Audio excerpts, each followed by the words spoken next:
there and searching. It's there and searching, I think. This is a better. Good evening, everyone. It's the 6th of August, 2023. It's Sunday evening. It's about going 9 o'clock Central Time. And we're going to sing a couple of the hymns out of the school hymnal. And then we're going to talk about the 13th chapter of Matthew tonight. Mark is way over on the other side of the property. So I don't know if you're going to see him or not, but I'll turn this camera around and we'll do what we can. That's all we can do.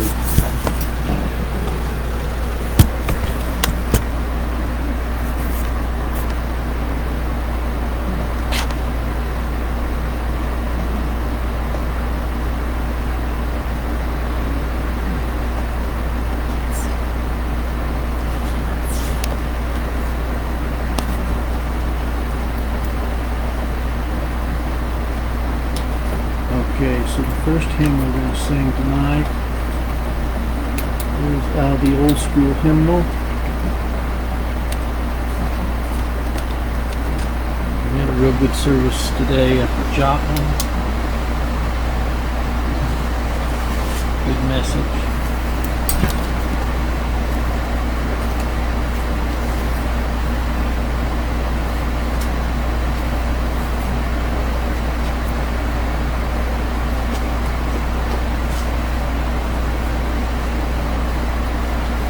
We're marching to Zion, page 42. Mark, do you have the hymnal?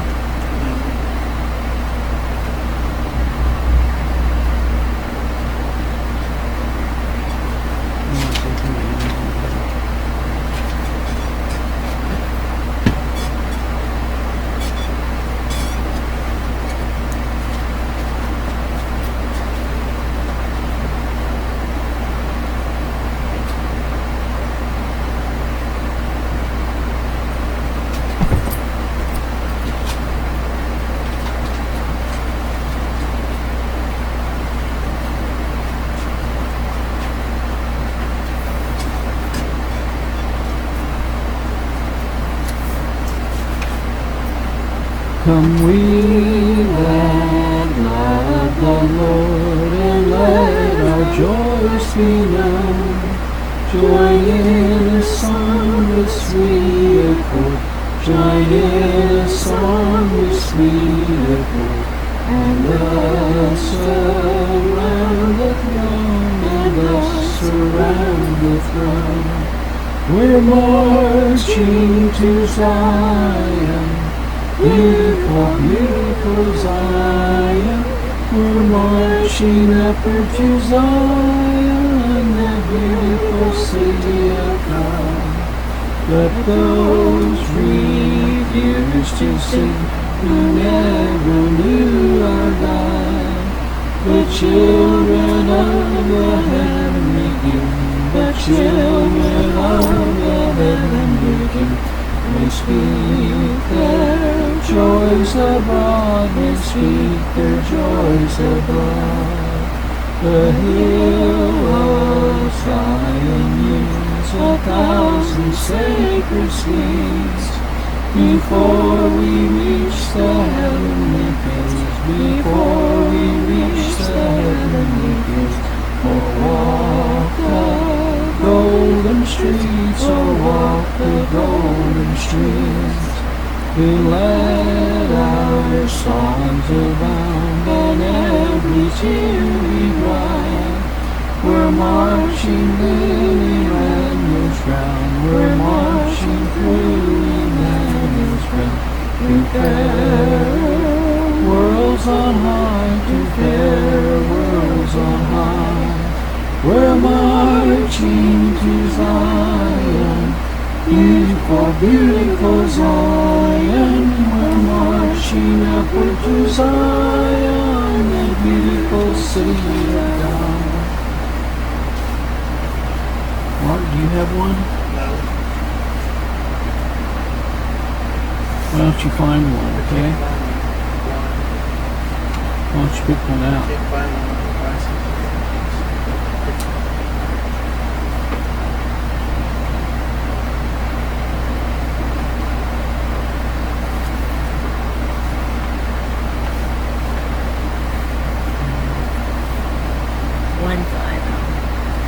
$150.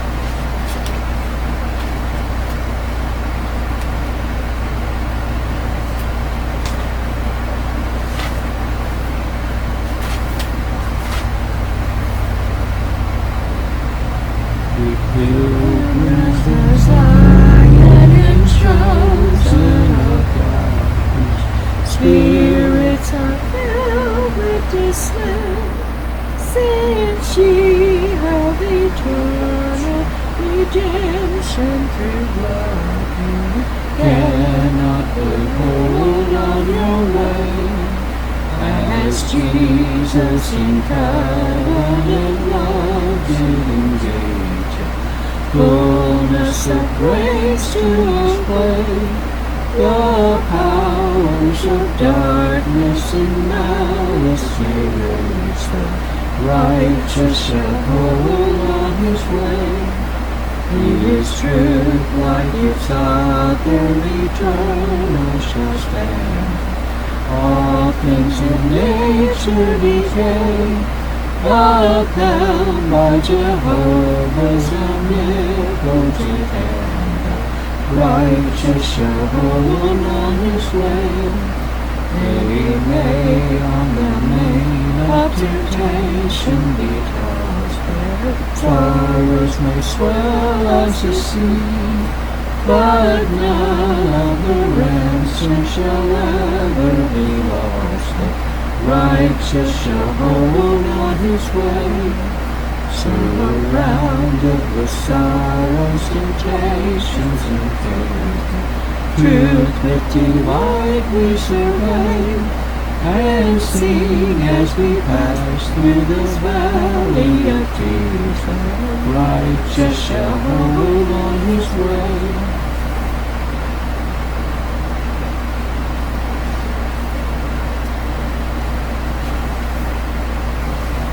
Well, we'll sing one more.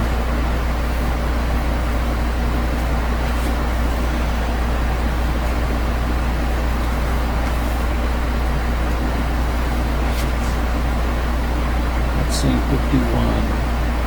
51, to him who did salvation bring.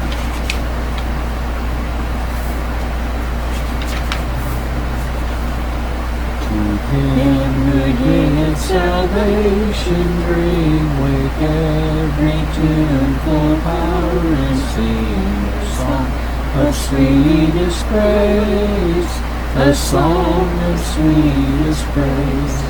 His grace diffuses as the rains from nature's flowering hills and plains, and spread 1,000 ways, and spread 1,000 ways. We feel redemption drawing near, we soon in glory shall appear, and be forever blessed, and be forever blessed. His promise never can delay, our Jesus on the appointed day will give his people rest, will give his people rest. By faith we view him coming down, with angels hovering all around him. Smile upon his saints, he smiles upon his saints. He cries aloud in mountain strains, I come to save you from your pains, and in your sore complaints, and in your sore complaints. The smiling millions rise and sing, all glory, glory to our King. The grand Messiah is come, the grand Messiah is come. You everlasting doors fly wide, the church is glorious as a bride. Jesus takes her home, and Jesus takes her home. Dear Lord, we pray you would be with us tonight as we go through your word. Pray that you would open your word and something you might say might build up your people. We pray in Christ's name. Amen. Well, we're glad you could join us tonight. Those that are with us or will see this. We're going to look tonight at the 13th chapter of Matthew. It's a rather lengthy chapter, so I'm going to go through these 58 verses quickly. I'm just going to make a few comments about it. That same day went Jesus out of the house and sat by the seaside, and great multitudes were gathered together unto him, so that he went into a ship and sat, and the whole multitude stood on the shore. And he spake many things unto them in parables, saying, Behold, a sower went forth to sow. And when he sowed, some seeds fell by the wayside, and the fowls came and devoured them up. Some fell upon stony places, where they had not much earth, and forthwith they sprung up, because they had no deepness of earth. And when the sun was up, they were scorched, and because they had no root, they withered away. And some fell among thorns, and the thorns sprung up and choked them. But others fell into good ground, and brought forth fruit, some 100-fold, some 60-fold, some 30-fold. Who hath ears to hear, let him hear. And the disciples came and said unto him, Why speakest thou unto them in parables? He answered and said to them, Because given unto you to know the mysteries of the kingdom of heaven, but to them it is not given. For whosoever hath to him shall be given, and he shall have more abundance, but whosoever hath not from him shall be taken away even that he hath. Therefore I speak to them in parables, because they seeing not, and hearing they hear not, neither do they understand. And in them is fulfilled the prophecy of Isaiah, saith, By hearing ye shall hear, and shall not understand, and seeing ye shall see, and shall not perceive. For this people's heart is waxed gross, and their ears are dull of hearing, and their eyes they have closed, lest at any time they should see with their eyes, and hear with their ears, and should understand with their heart, and should be converted, and I should heal them. But blessed are your eyes, for they see, and your ears, for they hear. For verily I say unto you, that many prophets and righteous men have desired to see those things which ye see, and have not seen them, and to hear those things which ye hear, and have not heard them. Hear ye therefore the parable of the sower. When anyone heareth the word of the kingdom, and understand it not, then cometh the wicked one, and casteth away that which was sown in his heart. This is he which was received seed by the wayside, but he that receiveth the seed into a stony place, the same is he that heareth the word, and anon with joy receiveth it. Yet hath he not root in himself, but dureth for a while. But for when tribulation or persecution ariseth because of the word, by and by he is offended. He also that receives seed among the thorns is he that receiveth the word, and the cares of the world, the deceitfulness of riches, choke the word, and become unfruitful. But he that receiveth seed into the good ground is he that heareth the word, and understandeth it, which also beareth fruit, and bringeth forth some 100-fold, some 60, and some 90. And there another parable put he forth unto them, saying, The kingdom of heaven is like unto a man which soweth good seed in his field. But while men slept, his enemy came and sowed tares among the wheat, and went his way. But when the blade was sprung up and brought forth fruit, then appeared the tares also. So the servant of the householder came and said unto him, Sir, didst thou not sow good seed in thy field? From whence then hath it tares? He said unto them, An enemy hath done this. The servant said unto him, Wilt thou then that we go and gather them up? But he said, Nay, lest while ye gather up the tares, ye reap up also the wheats with them. Let both grow together until the harvest, and in the time of the harvest I will say to the reapers, Gather ye together first the tares, and bind them up in bundles to burn them, but gather the wheat into my barn. Another parable put he forth unto them, saying, The kingdom of heaven is like a grain of mustard seed, which a man took and sowed in his field, which indeed is the least of all seeds, but when it is grown, it is the greatest among herbs, and becometh a tree, so that the birds of the air come and lodge in the branches thereof. Another parable spake he unto them, The kingdom of heaven is like unto leaven, which a woman took and hid in 3 measures of meal till the whole was leavened. All these things spake Jesus unto the multitude in parables, and without a parable spake he not unto them, that it might be fulfilled which was spoken by the prophet, saying, I will open my mouth in parables, I will utter things which have been kept secret from the foundation of the world.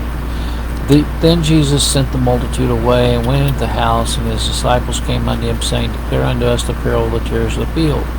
He answered and said to him, He that soweth the good seed is the Son of Man.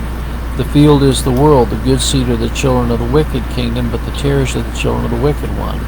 The enemy that sowed them is the devil. The harvest is the end of the world, and the reapers are the angels. As therefore the tares are gathered and burned in fire, so shall be at the end of the world. The Son of Man shall send forth his angels, they shall gather out of the kingdom all things that offend, and them which do iniquity, and shall cast them into a furnace of fire. There shall be wailing and gnashing of teeth. Then shall the righteous shine forth as the sun in the kingdom of their Father. Who hath ears to hear, let him hear. Again, the kingdom of heaven is likened to a treasure hid in the field, which when a man hath found it, he hideth, and for joy thereof goeth and selleth all that he hath, and buyeth that field. Again, the kingdom of heaven is likened to a merchant man seeking goodly pearls, who, when he had found one pearl of great price, went and sold all that he had and bought it. Again, the kingdom of heaven is likened to a net that was cast into the sea, and gathered to every kind, which when it was full, they drew to shore, and sat down, and gathered the goods into vessels, but cast the bad away. So shall it be at the end of the world. The angels shall come forth, and sever the wicked from among the just, and shall cast them into the furnace of fire. There shall be wailing and gnashing of teeth. Jesus answered unto them, Have ye understood all these things? They say unto him, Yea, Lord. Then said he unto them, Therefore every scribe which is instructed unto the kingdom of heaven is like unto a man that is a householder, which bringeth forth out of his treasure things new and old. But it came to pass that when Jesus had finished these parables, he departed thence. And when he was come into his own country, he taught them in their synagogues, insomuch that they were astonished, and said, Whence hath this man this wisdom and these mighty works?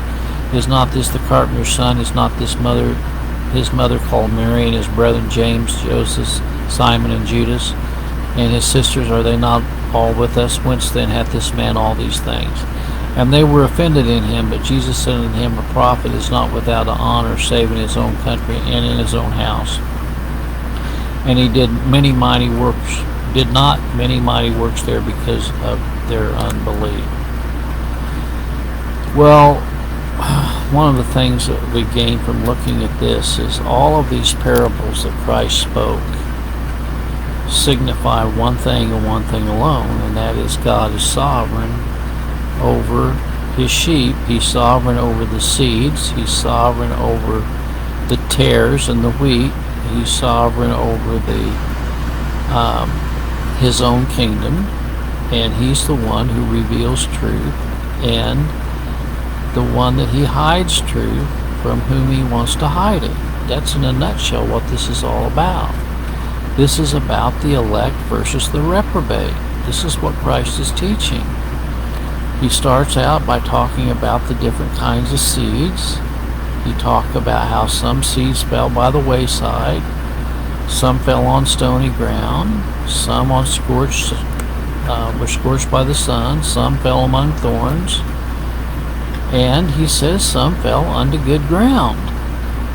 What is the good ground? The good ground are those who are chosen in him from the foundation of the world. He also says that it is given unto the disciples to know the mystery of the kingdom of heaven, but to them it is not. And he said that was why he spoke to them in parables, so they would not understand. We always teach that God teaches in parables so people understand, but he said just the opposite.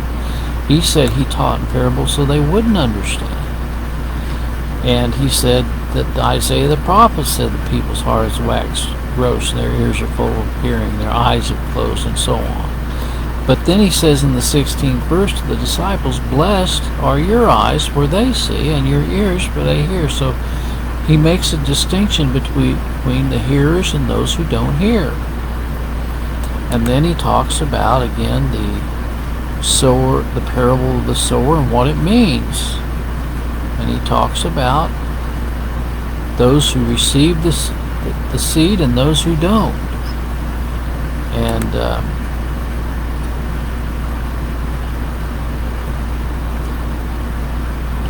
then he talks about the mustard seed and the same thing. And he says In verse 35, he says, I will open my mouth in parables. I will utter things which have been kept secret from the foundation of the world. And so now Christ is uttering truth that has been kept secret all these thousands of years, and he's opening up his mouth and revealing it. And we often hear the Arminians teach that we are the sowers of the seed, we are the preachers of the sowers of the seed. Christ taught something totally different. Who did he say the sower of the seed was? In verse 37 he says, he that soweth the seed is the Son of Man. Jesus Christ is the sower of the seed. He said, the field is the world, the good seed are the children of the kingdom, but the tares are the children of the wicked one. Here we have a distinction between the elect and the reprobate again. The children of the wicked one are not going to receive the seed. He says the enemy that sowed them is the devil. Okay? And he says the reapers are the angels, and the harvest is the end of the world. He says the wicked are going to be burned in the fire. And he also says that the righteous shall shine forth as the sun in the kingdom of their Father. And he says the only one that hath the ears to hear are the ones that hath ears to hear. Okay? He's teaching the doctrine of election here, folks. And then he talks about the pearls. Okay?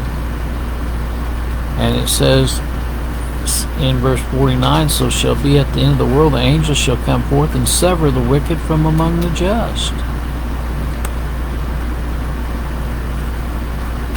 And so this is quite a teaching here in this 13th chapter of Matthew that distinguishes those who are recipients of God's grace and the truth being revealed to them, and they have the faith of Christ, and those who do not. That's really in a nutshell what it's teaching. So I hope this has been a blessing and we can see it in a new light today. Do we have a closing hymn maybe?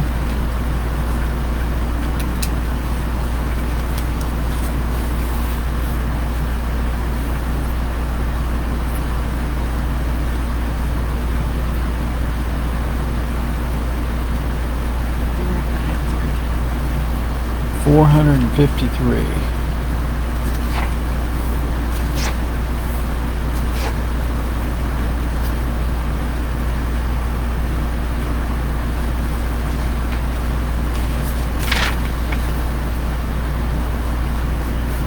In our journey below, there are times that we know that our names have been placed in God's book, and to follow His lead gives us help there to read. So for proof on His pages we look.